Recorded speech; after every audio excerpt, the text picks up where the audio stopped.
Hello, friends. Welcome to my channel. Today, I'm sharing a story about a friendship that blossomed into something more. It's a tale of unexpected feelings, awkward confessions, and the thrill of a budding romance. Let's title the story My Buddy Has Been Acting Weird. I've worked at a small retail store in North Carolina for about a year now. It's the kind of place where customers know your name and coworkers feel like family.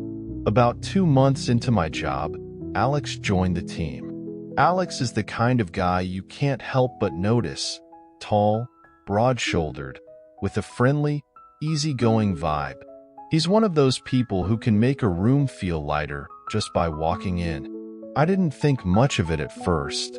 I mean, sure, he was cool, but I wasn't expecting us to become as close as we did. Over time, though, we clicked. I'm the quieter type, 19, average height, dark curly hair, and a tendency to overthink everything. Alex, on the other hand, is 20, with sandy blonde hair, a basketball player's build, and this carefree energy that makes him so easy to be around. We became work besties pretty quickly. Whether we were laughing at customers' silly requests, sneaking snacks during breaks, or just sharing memes over text, Alex made every shift better. We had our own inside jokes, our own way of communicating that didn't need words. Then, about a week ago, things started to feel different. It was subtle at first. Alex wasn't his usual self. He seemed quieter, distracted. He wasn't joking around as much, and he avoided eye contact. At first, I thought maybe he was just having an off day.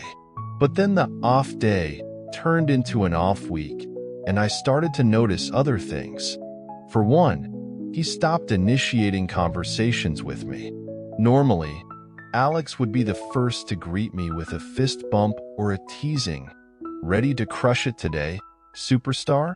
But lately, he'd just mumble a quick, "Hey," and keep moving. And then there was the avoidance. If I walked into a room, he'd find a reason to leave.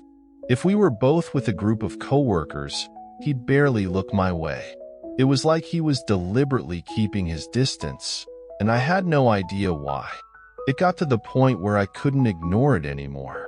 After our shift one evening, I caught up with him in the parking lot. "Hey, Alex," I called out. He stopped and turned around, his hands stuffed into the pockets of his hoodie.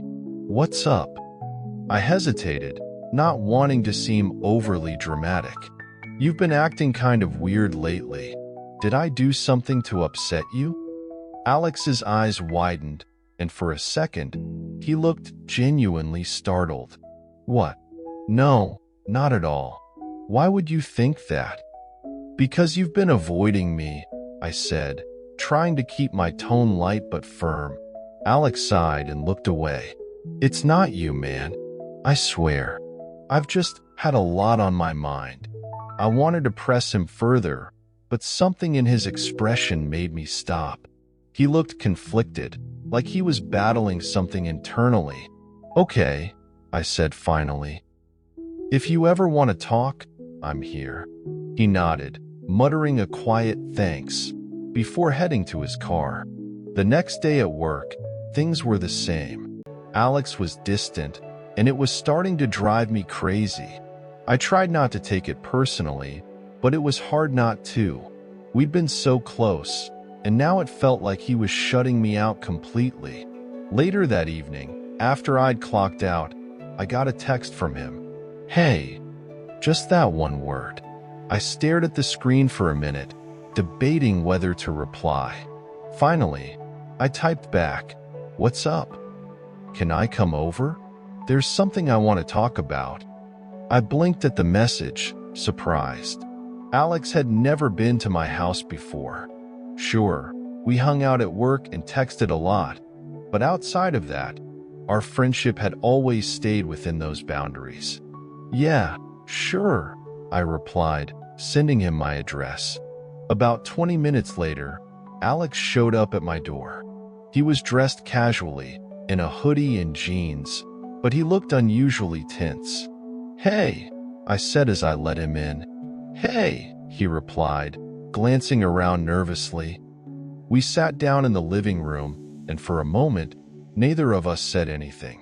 Finally, I broke the silence. "So, what's going on?" Alex took a deep breath, his hands fidgeting with the hem of his hoodie. "I've been weird lately, haven't I?" I nodded, waiting for him to continue. "It's just, I've been trying to figure something out, and it's been messing with my head," he said, looking down at his hands. "What kind of thing?" I asked gently.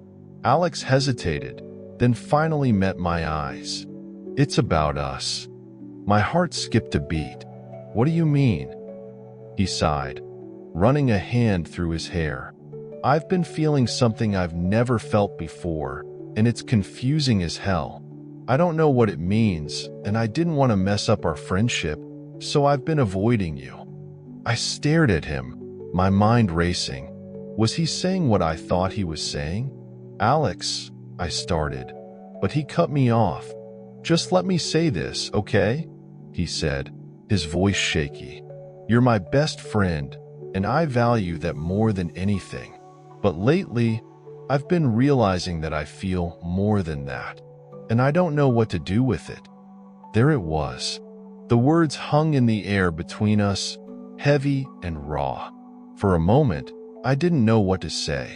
I'd spent months hiding my own feelings, convincing myself that Alex would never see me that way. And now, here he was, baring his soul. "Alex," I said finally, my voice soft, "you have no idea how much it means to hear you say that. I felt the same way for a long time." His eyes widened in surprise. "You have?" I nodded, smiling. "Yeah, I just didn't want to ruin our friendship either." Alex let out a breathless laugh, his tension melting away. "Man, we're both idiots."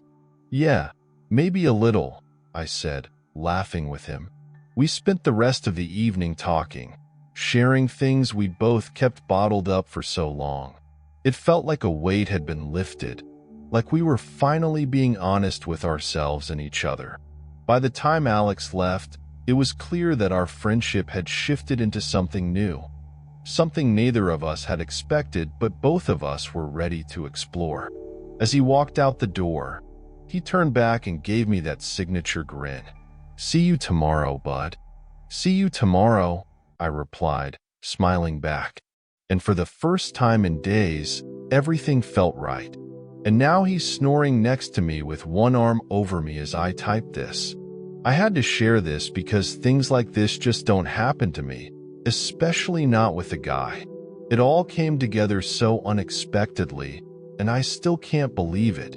It's surreal to know that the person everyone seems to admire is now here with me. If you told me a year ago that I'd feel this way about another man, I wouldn't have believed it. But here we are. I know he's going to treat me well, and honestly, I'm looking forward to it.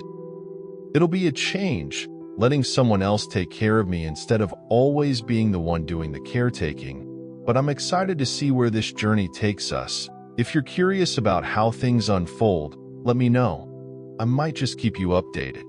Wish us luck.